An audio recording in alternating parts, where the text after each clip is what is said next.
Hello friends, स्वागत है आपका हमारे चैनल सफलता का डबर। और आज 13 अक्टूबर 2020। आइए देखते हैं आज के करंट अफेयर्स का हमारा पहला क्वेश्चन क्या है। तो आज का हमारा पहला क्वेश्चन है, उत्तर प्रदेश के मुख्यमंत्री ने भूतपूर्व सैनिकों को समूह ख में कितने फीसदी आरक्षण दिए जाने की घोषणा की है। पहले आप क्वेश्चन को समझिएगा, यानी कि उत्तर प्रदेश के जो मुख्यमंत्री हैं, यूपी के सीएम, जो भूतपूर्व सैनिक होते हैं, जो व्यक्ति सैनिक रह चुका है यानी कि रिटायर्ड सैनिक है, तो समूह ख में यानी कि यहाँ पर बी ग्रुप की बात हो रही है। 4 श्रेणी की हमारे यहाँ पर नौकरियाँ होती है। अगर मैं आपको सीधे सीधे समझाऊँ, ए बी सी डी, ये प्रथम, ये द्वितीय, ये तृतीय और ये चतुर्थ। चतुर्थ श्रेणी के अंदर बनते हैं जो चपरासी वगैरह होते हैं, यानी कि, और ग्रुप सी के अंदर क्लर्क वगैरह बनते हैं, और ग्रुप बी के अंदर बनते हैं इनसे उच्च स्तर के, यानी कि आप, अगर मैं आपको सीधा सीधा बताऊं, एक तरह से आप अधिकारी मान सकते हैं, छोटे अधिकारी यानी कि मध्यम वर्ग के अधिकारी मान सकते हैं। एक तरह से अगर मैं आपको सीधे सीधे बताऊं तो ग्रुप, या कहीं का इसको आप अधीक्षक मान सकते हैं ग्रुप बी के अंदर। ग्रुप बी की पोस्ट अच्छी होती है, यानी कि ग्रुप सी से तो अच्छी ही होगी। यानी कि अगर मैं आपको एक उदाहरण दूँ, अभी तक जो भूतपूर्व सैनिक थे उनको जो पोस्ट मिलती थी, जो नियुक्ति मिलती थी, वो ग्रुप सी की मिलती थी, आप ये मान के चलिए। लेकिन अब उत्तर प्रदेश की सरकार ने इनको ग्रुप बी के अंदर भी आरक्षण दे दिया है। कौन से समूह में? समूह ख में। अगर मैं हिंदी की बात करूँ तो समूह के और खे और गे और घे इस प्रकार से होते हैं। ये सारी चीज़ें भी आपकी नॉलेज की होनी चाहिए, क्योंकि जब आप किसी परीक्षा का फॉर्म भरते हैं वहाँ पर आप इन सभी की आवश्यकता पड़ती है कि समूह के की भर्ती है, समूह खे की भर्ती है, कहाँ पर आपका प्रमोशन होना है। चलिए क्वेश्चन की ओर बढ़ते हैं। तो उत्तर प्रदेश सरकार ने 5% तक 5% आरक्षण दिए जाने की घोषणा की है। कौन से, अगर मैं कहूँ कौन सी डिग्री, कौन सी श्रेणी के अंदर? समूह ख में, यानी कि द्वितीय श्रेणी के अंदर। अब उत्तर प्रदेश सरकार ने की, उत्तर प्रदेश के मुख्यमंत्री ने, अगर उत्तर प्रदेश की आपसे बात करें तो उत्तर प्रदेश जो है, उत्तर प्रदेश जनसंख्या के आधार पर भारत का सबसे बड़ा राज्य है। उत्तर प्रदेश की बात हो रही है। उत्तर प्रदेश की राजधानी लखनऊ है। लखनऊ से 2 या 3 क्वेश्चन परीक्षाओं के अंदर पूछ लिए जाते हैं। जो इंपॉर्टेंट क्वेश्चन है लखनऊ से, वो मैं आपको बता रहा हूँ। एक क्वेश्चन तो ये है कि परीक्षाओं के अंदर पूछ लिया जाता है कि नवाबों का शहर किसे कहा जाता है। क्या? नवाबों का शहर किसे कहा जाता है? तो आपको याद रखना है, नवाबों का शहर कहा जाता है लखनऊ को। एक और क्वेश्चन पूछा जाता है कि लखनऊ कौन सी नदी के किनारे स्थित है? तो आपको याद रखना है, इन सारी चीज़ों को आप साथ के साथ नोट करते चलें तो आपके लिए काफ़ी अच्छा होगा। तो लखनऊ गोमती नदी के किनारे स्थित है। कौन सी नदी के? गोमती नदी के किनारे स्थित है लखनऊ। और उत्तर प्रदेश की जो हाई कोर्ट है, जो उत्तर प्रदेश का हाई कोर्ट है, इलाहाबाद हाई कोर्ट, तो जो वहाँ की खंडपीठ है, जो हाई कोर्ट की खंडपीठ है, वो भी लखनऊ के अंदर ही, ये बात आप याद रखें। उत्तर प्रदेश के मुख्यमंत्री के बारे में बात करें, सीएम के, तो वो योगी आदित्यनाथ हैं। राज्य के अंदर, यानी कि उत्तर प्रदेश के अंदर बीजेपी की, यानी कि भारतीय जनता पार्टी की सरकार है। और राज्यपाल की अगर मैं आपसे बात करूं तो राज्यपाल यहाँ की आनंदीबेन पटेल हैं। कौन है? आनंदीबेन पटेल उत्तर प्रदेश की राज्यपाल है। अब कुछ स्टूडेंट इस बात को लेकर विचलित हो रहे हैं कि आनंदीबेन पटेल यूपी के साथ साथ एमपी की राज्यपाल कैसे हैं। अब मैं इस बात को आपको प्रतिदिन नहीं बता सकता हूँ, क्योंकि ये क्वेश्चन जब भी उत्तर प्रदेश का या मध्य प्रदेश का कोई क्वेश्चन आता है, या फिर महाराष्ट्र गोवा कोई क्वेश्चन आता है, तो आप वहीं पर अटक जाते हैं, फिर बार बार आप उसको पूछते हैं। करंट अफेयर के अंदर मैं इस मात्र एक टॉपिक के ऊपर अपना या और आपका भी समय ख़राब नहीं कर सकता।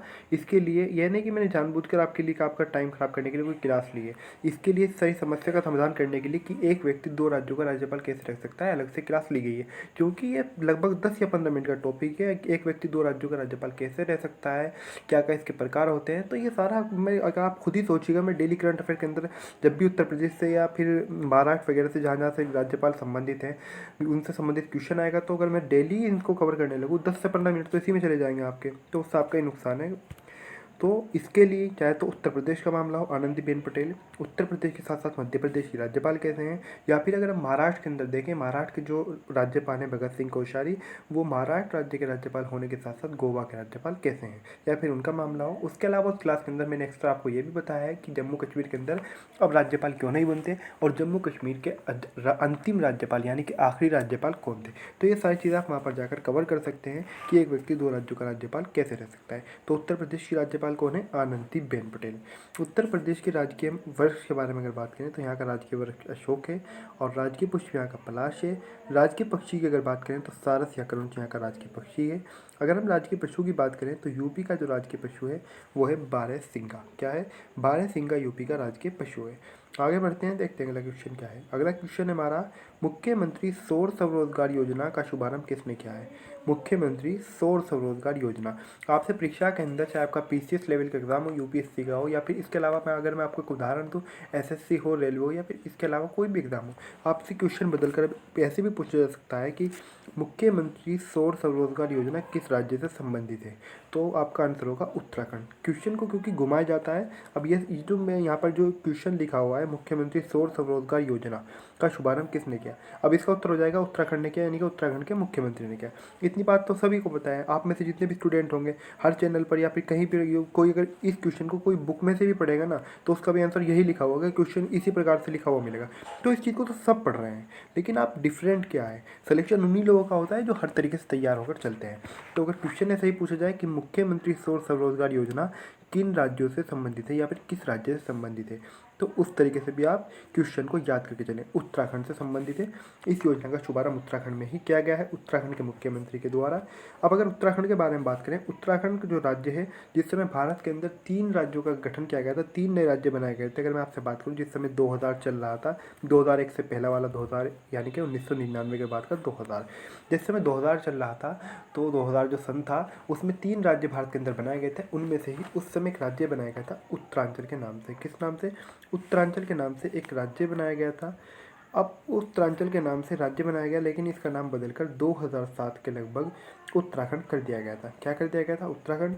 अब एक क्वेश्चन और पूछा जा सकता है कि उत्तर यानी कि जो वर्तमान का जो यूके है, जो उत्तराखंड है, इसे किस राज्य में से काट कर किस राज्य में से विभाजित करके बनाया गया? तो आपको याद रखना है यूपी में से, यानी कि उत्तर प्रदेश में से। उत्तर प्रदेश के 13 अलग जिलों को, जो 13 पहाड़ी क्षेत्र वाले ज़िले थे, हालांकि कुछ पहाड़ी क्षेत्र उत्तर प्रदेश के सहारनपुर में भी लगता है, यानी कि अगर मैं और उत्तराखंड का 1-2 जिला ऐसा भी है जो पूरी तरीके से पहाड़ी क्षेत्र नहीं है वहाँ पर भी। तो अगर मैं आपको एक सीधे सीधे मैं ले चलूँ, बिजनौर, मुजफ्फरनगर, सहारनपुर वाले जो क्षेत्र है, इससे जो लगे हुए जो इलाके थे, फिर नीचे अगर हम पीलीभीत की तरफ भी जाए, तो जो लगे हुए जो इससे सीमा से जो सटे हुए इलाके थे, इनको, और ऊपर हिमाचल प्रदेश से जो उत्तर प्रदेश की सीमा लगती थी, इनको 13 जिलों को काटकर, 13 जनपदों को काटकर एक अलग नया राज्य उस समय उत्तरांचल बनाया गया था। अलग राज्य की मांग थी, क्योंकि कोई भी बड़ा राज्य हो तो वहाँ पर पूरी तरीके से विकास नहीं हो पाता। यहाँ तक कि आज भी अगर मैं आज के पश्चिम उत्तर प्रदेश की बात करूँ तो उसको भी अलग राज्य बनाने की मांग की जाती है, क्योंकि वही बात होती है कि जनता को सारी सुविधाएं और नहीं मिल पाती, वह अपनी उपेक्षा का सरकार पर, कोई भी सरकार उस पर आरोप प्रत्यारोप लगाते रहते हैं। ठीक है, तो हम बात कर रहे हैं उत्तराखंड के बारे में। उत्तराखंड का गठन इस प्रकार से हुआ, मैंने आपको बता दिया। कितने जिले काटकर? लगभग 13 जिले विभाजित करके उत्तराखंड में, यूपी में से अलग राज्य उत्तरांचल बनाया गया था। और उत्तराखंड की अगर मैं राजधानी की बात करूँ तो इसकी राजधानी अभी तक के देहरादून थी। वर्तमान में इसकी 2 राजधानियाँ हैं, गैरसैंण और देहरादून। राजधानी इसकी उस समय, जिस समय इसको नया राज्य का यानी कि अस्तित्व में आया 2000 में, इसकी राजधानी देहरादून ही थी। लेकिन अभी हाल ही में जो यहाँ के मुख्यमंत्री हैं त्रिवेंद्र सिंह रावत, उनके द्वारा एक घोषणा की गई कि यहाँ की 2 राजधानियाँ होंगी, और वो जो दूसरी राजधानी बनी है गैरसैंण, यहाँ की दूसरी राजधानी बन गई है। परीक्षा के अंदर आपसे क्वेश्चन इस प्रकार भी पूछा जा सकता है कि उत्तराखंड की नई राजधानी क्या है।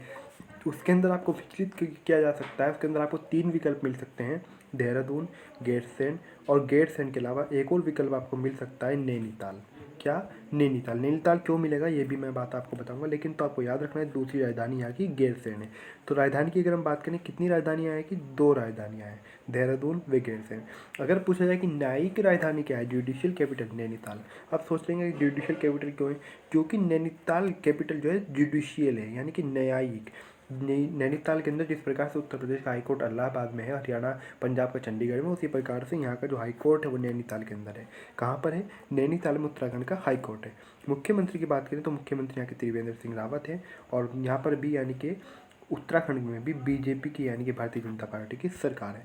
राज्यपाल की अगर हम बात करें तो राज्यपाल यहाँ की बेबी रानी मौर्य है। कौन है? बेबी रानी मौर्य। आगे बढ़ते हैं, देखते हैं अगला क्वेश्चन क्या है।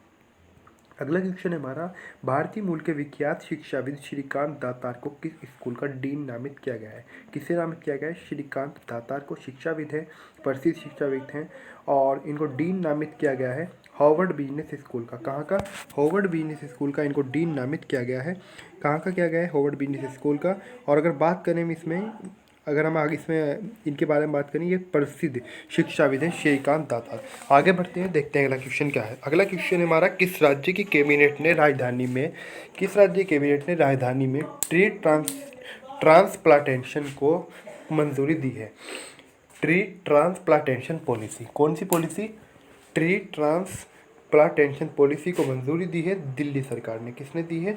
दिल्ली सरकार के द्वारा ये मंजूरी दी गई है। दिल्ली राज्य की जो सरकार है, यानी कि दिल्ली हमारे देश की राजधानी है, लेकिन दिल्ली राज्य की बात कर रहे हैं, उसी दिल्ली की, क्योंकि दिल्ली अपने आप में एक राज्य भी है, दिल्ली को राज्य का दर्जा भी दिया गया है। और दिल्ली के अंदर मुख्यमंत्री बनते हैं, लेकिन दिल्ली के अंदर राज्यपाल नहीं होते, यहाँ पर उपराज्यपाल होते हैं। अगर हम बात करें यहाँ के सीएम के बारे में, यहाँ के सीएम हैं दिल्ली के अरविंद केजरीवाल। अरविंद केजरीवाल दिल्ली के अंदर अगर मैं आपको बता दूं, आपकी सरकार है यानी कि आम आदमी पार्टी की। डिप्टी सीएम यहाँ के मनीष सिसोदिया हैं, अरविंद केजरीवाल मुख्यमंत्री हैं और उपराज्यपाल यहाँ के अनिल बैजल हैं। कौन है? अनिल बैजल। जैसा कि मैंने आपको अभी बताया, दिल्ली के अंदर, दिल्ली की बात करें या फिर वर्तमान के लद्दाख और जम्मू कश्मीर की बात करें, या फिर इसके अलावा और जो हमारे जो केंद्र शासित प्रदेश हैं उनकी बात करें, इन राज्यों के अंदर राज्यपाल की नियुक्ति ना होकर बल्कि उपराज्यपाल की नियुक्ति की जाती है। तो दिल्ली के उपराज्यपाल हैं अनिल बैजल। आगे बढ़ते हैं, देखते हैं अगला क्वेश्चन क्या है। अगला क्वेश्चन है हमारा, भारत और अमेरिका के बाद किसने टिकटॉक को बैन कर दिया है? क्योंकि टिकटॉक से प्राइवेसी का खतरा हो रहा था, निजता का खतरा था इसके अंदर। भारत और अमेरिका ने पहले ही इसे बैन कर दिया था टिकटॉक को। टिकटॉक एक चीनी ऐप है और इसे पाकिस्तान ने भी हाल ही में बैन कर दिया है। किसने किया है? पाकिस्तान ने। पाकिस्तान की बात करें, पाकिस्तान हमारा पड़ोसी देश भी है। पाकिस्तान की राजधानी इस्लामाबाद है और पाकिस्तान के प्रधानमंत्री इमरान खान है। पाकिस्तान के अगर मैं राष्ट्रपति के बारे में बात करूँ, यहाँ के राष्ट्रपति हैं आरिफ अलवी। कौन है? आरिफ अलवी यहाँ के राष्ट्रपति हैं और यहाँ के जो प्रधानमंत्री हैं वो एक अंतर्राष्ट्रीय क्रिकेटर भी रह चुके हैं। आगे बढ़ते हैं, देखते हैं अगला क्वेश्चन क्या है। अगला क्वेश्चन है हमारा, भारत के कितने समुद्री तटों को ब्लू फ्लैग का दर्जा दिया गया है? किसका दर्जा दिया गया है? ब्लू फ्लैग का दर्जा दिया गया है 8 समुद्री तटों को। कितने समुद्री तटों को दिया गया है? 8 समुद्री तटों को भारत के ब्लू फ्लैग का दर्जा यानी कि ब्लू फ्लैग से उनको सम्मानित किया गया है। ब्लू फ्लैग का दर्जा उनको दे दिया गया है। आगे बढ़ते हैं, देखते हैं अगला क्वेश्चन क्या है। अगला क्वेश्चन है हमारा, अंतर्राष्ट्रीय बालिका दिवस कब मनाया जाता है? तो अंतर्राष्ट्रीय बालिका दिवस 8 अक्टूबर को मनाया जाता है। कब मनाया जाता है? 8 अक्टूबर को अंतर्राष्ट्रीय बालिका दिवस मनाया जाता है। आगे बढ़ते हैं, देखते हैं अगला क्वेश्चन क्या है। अगला क्वेश्चन है हमारा, चैतन्या वेंकटेश्वरन भारत में एक दिन के लिए किसकी उच्चायुक्त बनी है? यानी कि जैसे कि अगर मैं आपको एक उदाहरण दूँ, भारत का कोई व्यक्ति है यानी कि भारत का कोई अधिकारी है, भारत अपना उच्चायुक्त पाकिस्तान के अंदर बनाएगा, यानी कि जो भी हमें राजदूत भेजना हो या फिर उच्चायुक्त भेजना हो देश के अनुसार, किस देश के अंदर राजदूत की नियुक्ति होगी, किस देश के अंदर उच्चायुक्त, यानी कि अलग अलग तरीके से जो बनते हैं, चाहे पाकिस्तान हो, बांग्लादेश हो, फ्रांस हो, चीन हो, जहाँ भी, चाहे रूस हो, कोई भी देश हो। उसी प्रकार से चैतन्या वेंकटेश्वरन एक भारत की लड़की हैं। 18 से 23 वर्ष की आयु का ही मामला है, वो भी मैं आपको भी बताऊँगा। तो भारतीय लड़की हैं चैतन्या वेंकटेश्वरन। इनको भारत में ही एक दिन के लिए उच्चायुक्त बनाया गया है। तो इनको भारत के अंदर अपना उच्चायुक्त बनाया किसने? इनको यूके ने बनाया है, यानी कि ब्रिटेन ने, यूनाइटेड किंगडम आप इसे कह सकते हैं, ब्रिटेन। क्योंकि ब्रिटेन ने एक अपना, एक तरह मैं कहूँ कि एक प्रक्रिया, ब्रिटेन की एक प्रक्रिया है, एक स्कीम समझें, एक योजना समझें आप, क्योंकि एक तरह से एक सम्मान का तरीका समझें। क्योंकि ब्रिटेन जो है, जो भारतवंशी लड़की होती है, जो भारतीय मूल की लड़की होती है या फिर भारत की जो लड़की होती है कन्या, उसकी उम्र 18 से 23 वर्ष के बीच की होनी चाहिए, युवती। ठीक है, तो इस बात को युवक नहीं युवती की बात हो रही है। 18 से 23 वर्ष की आयु का ये इंपॉर्टेंट है, इस पर विशेष रूप से ध्यान दें। इंपॉर्टेंट वैसे सारा होता है, लेकिन ये जो फैक्ट्स मैं आपको जो यहाँ पे बात बता रहा हूँ ये कोई और नहीं बताएगा, क्योंकि हो सकता है कि आपसे इस बात को इंटरव्यू वगैरह के अंदर पूछ ले जाए। तो 18 से 23 वर्ष के बीच की जो युवती होती है उसको उच्चायुक्त बनाते हैं एक दिन के लिए। कितने दिन के लिए? एक दिन के लिए। कौन? यूके यानी कि ब्रिटेन। कहाँ पर बनाता है और एक दिन के लिए उच्चायुक्त? भारत के अंदर। तो इसीलिए क्वेश्चन यही बना है, चैतन्या वेंकटेश्वरन को भारत में एक दिन के लिए किसने अपना उच्चायुक्त बनाया है या फिर किसकी उच्चायुक्त बनी है? तो भारत में उच्चायुक्त बनी है यूके की, यानी कि ब्रिटेन की। कौन? चैतन्या वेंकटेश्वरन। ये कहीं बाहर से नहीं है, ये इंडिया से ही है और 18 से 23 वर्ष के बीच की ही इनकी एज है, यानी कि आयु है। आगे बढ़ते हैं, देखते हैं अगला क्वेश्चन क्या है। अगला क्वेश्चन है हमारा, विश्व अंडा दिवस कब मनाया जाता है? विश्व अंडा दिवस यानी कि वर्ल्ड एग डे तो 9 अक्टूबर को मनाया जाता है। कब मनाया जाता है? 9 अक्टूबर को विश्व अंडा दिवस मनाया जाता है। आगे बढ़ते हैं, देखते हैं अगला क्वेश्चन क्या है। अगला क्वेश्चन है हमारा, विश्व मानसिक स्वास्थ्य दिवस कब मनाया जाता है? तो विश्व मानसिक स्वास्थ्य दिवस 10 अक्टूबर को मनाया जाता है। कब मनाया जाता है? 10 अक्टूबर को विश्व मानसिक स्वास्थ्य दिवस मनाया जाता है, ताकि कोई भी व्यक्ति तनाव में ना रहे, उसके प्रति जागरूकता फैलाने के लिए, हम मानसिक रूप से स्वस्थ रहें, हमारा मानसिक जो स्वास्थ्य है उसको, उसके अंदर कोई भी अनुचित स्थिति उत्पन्न ना हो, वो ना बिगड़े, उसके लिए ही, उसके प्रति जागरूकता फैलाने के लिए और हम अपने स्वास्थ्य का, अपने हर मानसिक स्वास्थ्य का, हम तनाव से दूर रहें, इस प्रकार की चीज़ों का हम ध्यान रखें। इसलिए विश्व मानसिक स्वास्थ्य दिवस प्रत्येक वर्ष 10 अक्टूबर को मनाया जाता है। आज की जो हमारी करंट अफेयर्स है वहीं पर समाप्त होती है। आपको वीडियो कैसा लगा प्लीज़ कमेंट करके जरूर बताएं, और अगर वीडियो अच्छा लगा तो वीडियो को लाइक भी करें, वीडियो को शेयर भी करें। अभी तक आपने हमारे चैनल सफलता घंटा सब्सक्राइब नहीं किया तो प्लीज़ जरूर सब्सक्राइब कर दें। जब आप सब्सक्राइब कर रहे हो तो सब्सक्राइब करते समय बेल आइकन को प्रेस करना ना भूलें। बेल आइकन को जरूर प्रेस कर दें, क्योंकि उससे आपका क्या फ़ायदा होता है, आप तक नोटिफिकेशन सबसे पहले पहुँच जाता है। हमारी कोई भी क्लास आती है तो उसकी सूचना सबसे पहले आप तक पहुँचती है बेल आइकन को प्रेस करने का, यानी कि पूरी तरीके से, अगर मैं कहूँ पूरी तरीके से सब्सक्राइब करने का स्टूडेंट को यही लाभ होता है।